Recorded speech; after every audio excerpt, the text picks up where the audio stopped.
दोस्तों, आप सबको मेरी तरफ से जश्न आज़ादी मुबारक हो। प्यारे दोस्तों, आपको पता है ये मुल्क हमें कायदानी मेहनत और बहुत सारे लोगों की कुर्बानी की बाद हासिल हुआ है, इसलिए हमें इस मुल्क की कदर करनी चाहिए। मुझे पता है इस मुल्क में बहुत सारे मसाइल हैं, लेकिन दुश्मन हमारे मुल्क में कब्जा करना चाहते हैं। कहीं फायरिंग होती है तो कहीं बम धमाके, मगर हम दुश्मनों को बता देंगे, हार नहीं मानेंगे क्योंकि हम पाकिस्तानी हैं।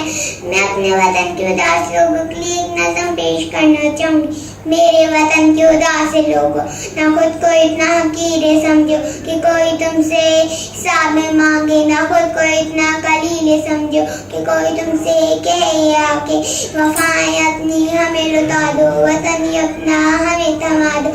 थोड़ के बता दो इनको कि हम भी हैं रे माने वाले, ना हमें कोई सनम कदा है, हमारे दिल में बसे खुदा है। मेरे वतन के उदास लोग।